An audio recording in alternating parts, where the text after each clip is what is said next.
Hello everyone, welcome to this amazing platform Legalist. अगर आपको इस चैनल का कंटेंट अच्छा लगता है then please do share, like and subscribe this channel.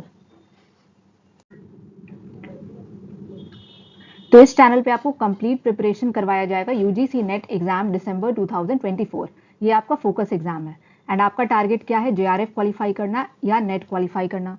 सो इस पे कंप्लीट प्रिपरेशन करवाया जाएगा पेपर 1 का एंड पेपर 2 का, लॉ जिनका भी है, एंड ये बेस्ड होगा प्रीवियस ईयर क्वेश्चंस पे एंड रीसेंट ट्रेंड्स पे। आप इस चैनल को टेलीग्राम पे एंड व्हाट्सएप पे भी फॉलो कर सकते हैं। ऑल्सो इस पे various PhD programmes and law vacancies का भी इंफॉर्मेशन दिया जाएगा। आज का वीडियो जो है वो फर्स्ट क्लास है, यूनिट 1 दैट इज जुरिस्प्रूडेंस का। यूनिट 1 आपका जुरिस्प्रूडेंस है सिलेबस में।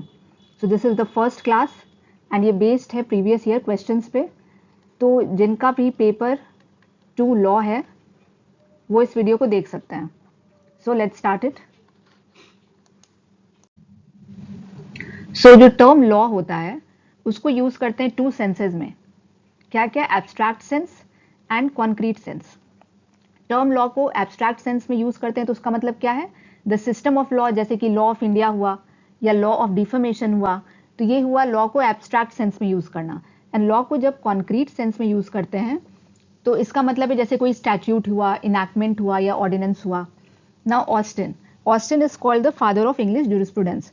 तो ऑस्टिन का जितना भी लेक्चर्स था वो पब्लिश हुआ था under the title province of jurisprudence determined, और कौन से ईयर में? 1832 में। जो टर्म ज्यूरिस्प्रूडेंस है वो लैटिन वर्ड से आया है, ज्यूरिस्प्रूडेंशिया। इसका मीनिंग है knowledge of law, and juris means law and prudentia means skill और knowledge. John Austin, father of English jurisprudence, ये एसोसिएटेड है किस चीज से? लीगल पॉजिटिविज्म से। और इन्होंने डेफिनेशन दिया ज्यूरिस्प्रूडेंस का as the philosophy of positive law. Also according to Austin, Austin का क्या कहना था कि लॉ का 3 एट्रीब्यूट्स होता है। Number 1 command, number 2 sovereign, and number 3 sanction. Next, H.L.A. Hart. H.L.A. Hart described jurisprudence as the study of concepts of law and the system of law. तो H.L.A. Hart describe किया है jurisprudence को as the study of concept of law and system of law.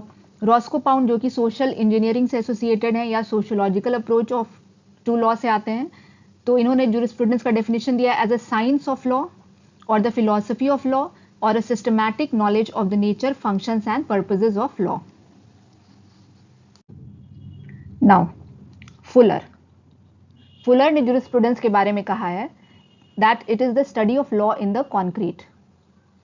Also वो emphasis दिया है या importance दिया है to the moral dimension of law, to the ethical dimension of law, as well as the practical implications for society. कि law का moral dimension क्या है, एथिकल डायमेंशन क्या है एंड प्रैक्टिकल इम्प्लीकेशंस या इफेक्ट क्या है for society. Now next is Joseph Raz. Joseph Raz ने जुरिस्प्रूडेंस को डिफाइन किया as the conceptual and normative study of law, and ये एम्फेसिस दिया है on the dual nature of jurisprudence. तो जोसेफ राज किस चीज से रिलेटेड है? ड्यूअल नेचर से ऑफ जुरिस्प्रूडेंस। इनका क्या था? Conceptual and normative study of law. Now अब देखते हैं कुछ डेफिनेशंस लॉ का। पहला डेफिनेशन है गिवन बाय ऑस्टिन। ऑस्टिन का कहना था law emanates and is enforced by state and he firmly believe that there is a confluence of command, sanction and sovereignty in law. तो ऑस्टिन का कहना था कि लॉ जो है इन्फोर्स किया जाता है बाय द स्टेट, एंड उसका कहना था कि लॉ जो है वो एक कॉन्फ्लुएंस है कमांड का, सैंक्शन का एंड सोवरेनिटी का। Next definition is by Hegel. So Hegel said that law is the abstract expression of the general will. So Hegel का कहना था law क्या है? एक abstract expression है general will का, existing in and for itself. Now next definition है Savigny का। Savigny का कहना था the rule whereby invisible border lines in fixed within which the being and the activity of each individual obtains a secure and free space. तो इनका कहना था कि law एक ऐसा रूल है जहाँ पे बॉर्डर लाइन जो है वो क्या है? इनविजिबल है लेकिन फिक्स है, और उसमें जो बीइंग होता है और जो उसका एक्टिविटी होता है उस बीइंग का, हर इंडिविजुअल का, वो ऑब्टेन करता है एक secure and free space. So this is the definition given by सैविग्नी।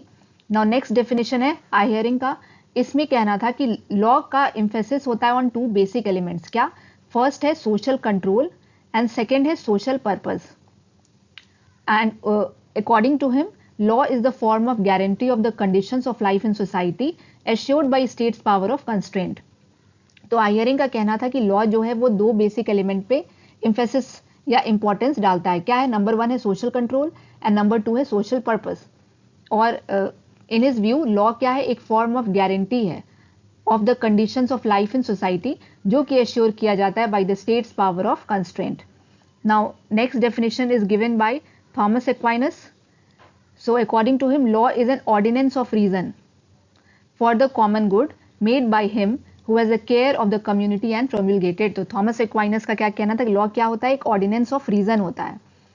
किस चीज के लिए? कॉमन गुड के लिए. Made by him who has the care of the community.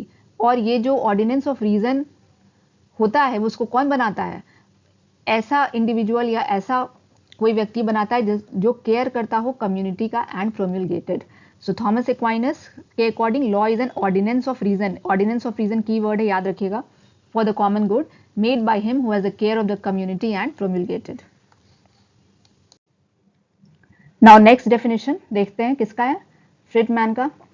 So according to him law consist of norms of conduct. Law में क्या आता है? नॉर्म्स ऑफ कंडक्ट आता है. Set for a given community, जो कि किसी गिवन कम्युनिटी के लिए सेट किया जाता है and accepted by it. And वो कम्युनिटी, गिवन कम्युनिटी उसको एक्सेप्ट करता है as binding by an authority equipped with the power to lay down norms of a degree of general application to enforce them by a variety of sanctions. So this is the definition given by Friedman. Now next is Duguid. So definition given by Duguid is law is essentially a social fact which regulates the conduct of each individual in the community. तो Duguid का कहना था कि law क्या है? एक social fact है जो कि रेगुलेट करता है conduct of each individual in the community. तो अगर आपको क्वेश्चन में आया इसका डेफिनेशन तो कीवर्ड्स याद रखना है, social fact, conduct of each individual. इससे आपका क्वेश्चन सॉल्व हो जाएगा. Next is the definition given by Parker. So according to him law is the body of principles enforced and applied by the state. Law क्या होता है? एक body of principal होता है जिसको कि इन्फोर्स करता है और अप्लाई करता है state through judicial authorities. Judicial authorities के द्वारा बाय फिजिकल फोर्स, और फिजिकल फोर्स यूज करके in pursuit of justice. So this is the definition given by Parker. Next is the definition given by Salmond. So according to him law as the body of principles recognized and applied by the state. law क्या है? body of principles है जिसको कि state recognize करता है और apply करता है in the administration of justice. justice की administration के लिए. तो ये कुछ definitions हैं law के.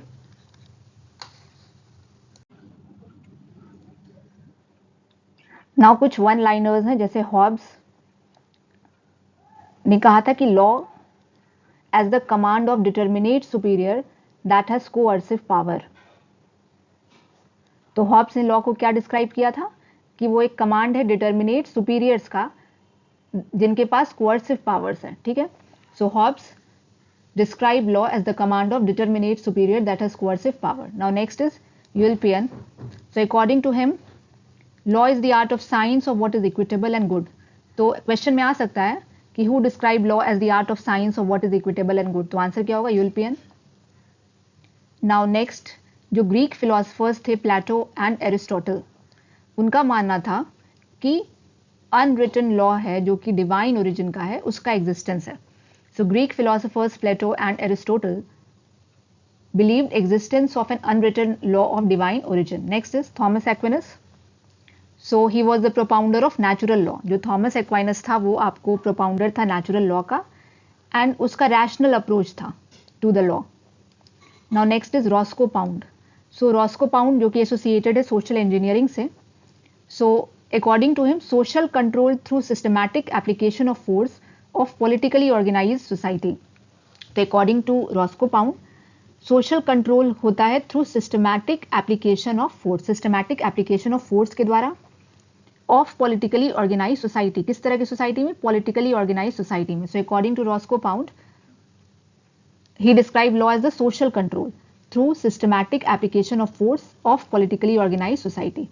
नेक्स्ट है एच.एल.ए. हार्ट. तो एच.एल.ए. हार्ट ने सिस्टम ऑफ रूल्स के बारे में बात किया. Law as the system of rule जिसमें कि प्राइमरी रूल होता है एंड सेकेंडरी रूल होता है.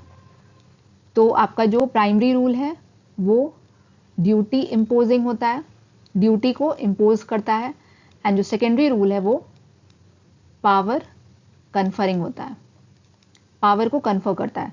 So H L A Hart describe law as the system of rules, the primary and secondary rules, and primary rule is duty imposing, and जो secondary rules होता है वो पावर कन्फरिंग होता है. नाउ नेक्स्ट टॉपिक क्या है? Classification of jurisprudence. तो salmon ने डिवाइड किया जूरिस्प्रूडेंस को दो पार्ट में. फर्स्ट क्या है? जेनरिक, एंड सेकेंड है स्पेसिफिक. जेनरिक मीन्स क्या होता है?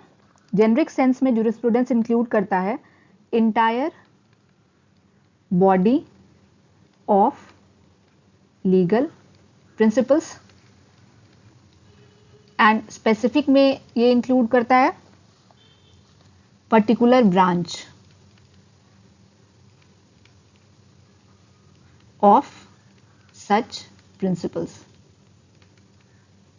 सो सैलमन ने डिवाइड किया जूरिस्प्रूडेंस को into generic and specific. Generic का मतलब है जो entire body of legal principles है वो आपको जेनरिक के अंडर में आएगा, एंड स्पेसिफिक क्या हुआ? कोई पर्टिकुलर ब्रांच जो है वो आपको स्पेसिफिक में आएगा. फर्दर साइंस ऑफ लॉ को सैलमन ने डिवाइड किया थ्री पार्ट्स में. फर्स्ट है एनालिटिकल, सेकेंड है हिस्टोरिकल, एंड थर्ड है ethical. Now next is the classification given by John Austin. John Austin ने जूरिस्प्रूडेंस को क्लासिफाई किया इनटू टू. फर्स्ट जो है वो जनरल है, एंड सेकेंड है पर्टिकुलर. नाउ जनरल में क्या आया? That is common principles of Nations, common principles of nations. And particular means जो ऐसा प्रिंसिपल जो कि एप्लीकेबल है किसी पर्टिकुलर नेशन पे. So general is the common principles of nations and particular is applicable to particular nation. Now next classification दिया था Jeremy Bentham ने. इन्होंने जूरिस्प्रूडेंस को क्लासिफाई किया as expository and sensorial. Now expository means क्या होता है? What the law is. And sensorial क्या होता है? What the law ought to be. So Jeremy Bentham ने क्लासिफाई किया जूरिस्प्रूडेंस को into expository and sensorial. Expository मतलब व्हाट द लॉ इज, मतलब लॉ क्या है, एंड सेंसोरियल मीन्स क्या? What the law ought to be, मीन्स क्या लॉ होना चाहिए, that is sensorial. So एक्सपोजिटोरियल is what the law is, and sensorial what the law ought to be means law क्या होना चाहिए.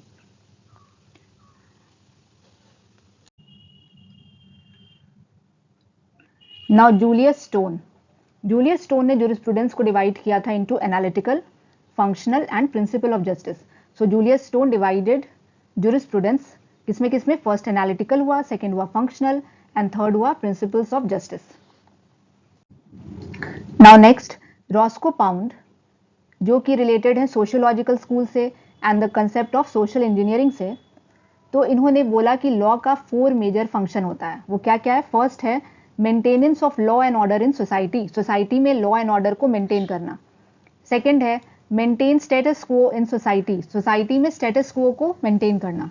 थर्ड है ensure maximum freedom of individuals, मतलब individuals के फ्रीडम को इंश्योर करना, इंडिविजुअल्स के मैक्सिमम फ्रीडम को इंश्योर करना. एंड फोर्थ है satisfy the basic needs of the people, मतलब जो पीपल का बेसिक नीड है उसको सेटिस्फाई करना. तो according to Roscoe Pound law का कितना मेजर फंक्शन होता है? 4. पहला है लॉ एंड ऑर्डर को सोसाइटी में मेंटेन करना, देन सोसाइटी में स्टेटस क्वो को मेंटेन करना, देन इंडिविजुअल्स के मैक्सिमम फ्रीडम को इंश्योर करना, एंड फोर्थ पीपल के बेसिक नीड्स को सेटिस्फाई करना.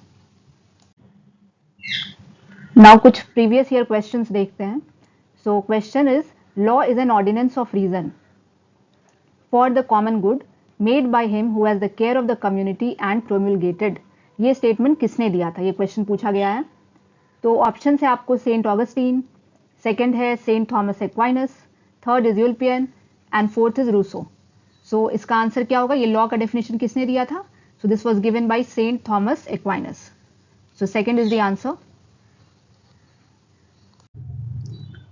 अगला क्वेश्चन है, एक स्टेटमेंट दिया हुआ है jurisprudence is the study and systematic arrangement of the general principles of law. ये स्टेटमेंट किसने दिया था? So options are R.W.M. Dias, second option है जूलियस स्टोन, थर्ड है कीटन CG एंड फोर्थ है EW पैटरसन। तो ये जो स्टेटमेंट है, jurisprudence is the study and systematic arrangement of the general principles of law, ये स्टेटमेंट दिया था आपको कीटन ने। सो third is the answer. Now next question is, एक स्टेटमेंट है, life of law is not logic it is experience. तो ये statement किसने दिया था? Option number 1 is Roscoe pound, option number 2 is H. Kelsen, option number 3 is Oliver Wendell Holmes Jr. And option number 4 is John Austin. तो ये जो statement है आपका, life of law is not logic it is experience, ये statement दिया गया था by Oliver Wendell Holmes junior. So third is the answer. Now इस क्वेश्चन में पूछा गया है, according to Pound, Pound means Roscoe Pound, law is, law क्या होता है अकॉर्डिंग टू पाउंड। तो पहले तो जो रॉस्को पाउंड था वो किस चीज से एसोसिएटेड है? सोशियोलॉजिकल स्कूल से, and to the concept of social engineering. तो रॉस्को पाउंड के अकॉर्डिंग लॉ क्या होता है? ऑप्शंस है, नंबर 1 है the statement of circumstances in which the public force will be brought to bear upon man through courts. तो ऑप्शन नंबर 1 कह रहा है कि लॉ क्या होता है? वो स्टेटमेंट ऑफ सर्कमस्टांसेस होता है जिसमें कि जो पब्लिक फोर्स है उसको लाया जाता है to bear upon man through courts, courts के द्वारा। सेकेंड ऑप्शन है a social institution to satisfy social wants, means law एक क्या है? सोशल इंस्टीट्यूशन है ताकि वो सोशल वांट्स को सेटिस्फाई कर सके। थर्ड ऑप्शन है, लॉ क्या होता है? एग्रीगेट ऑफ रूल्स होता है सेट बाय मैन, जिसको कि मैन सेट करते हैं एज पॉलिटिकली सुपीरियर और सॉवरेन, जो कि पॉलिटिकली सुपीरियर होते हैं या सॉवरेन होते हैं, to man as politically subject, और उनके लिए करते हैं जो पॉलिटिकली सब्जेक्ट होते हैं। एंड फोर्थ ऑप्शन है a crystallised common sense of community, law क्या होता है? वो एक crystallised common sense of communities होता है। तो इसमें पूछ रहा है कि पाउंड ने कौन सा डेफिनेशन दिया है लॉ का, जिसका आंसर हो जाएगा सेकेंड ऑप्शन, जो कि क्या है? Social institution to satisfy social wants. वैसे भी कॉमन सेंस से रॉस्को पाउंड रिलेटेड है सोशियोलॉजिकल स्कूल से, तो ऑब्वियसली इसका आंसर होगा option number 2। Now next question क्या है? The real relation of jurisprudence to law depends not upon what law is treated but how law is treated, ये statement किसने दिया है? Options are, option number 1 is Gierke, second is grey, third है Rawls and fourth है डुगुइट। सो इसका answer क्या होगा? Grey. Grey ने क्या कहा था? The real relation of jurisprudence to law depends not upon what law is treated but how law is treated. Thank you so much. अगर आपको इस चैनल का कंटेंट अच्छा लगता है then please do like, share and subscribe Legalist, and thank you so much and take care.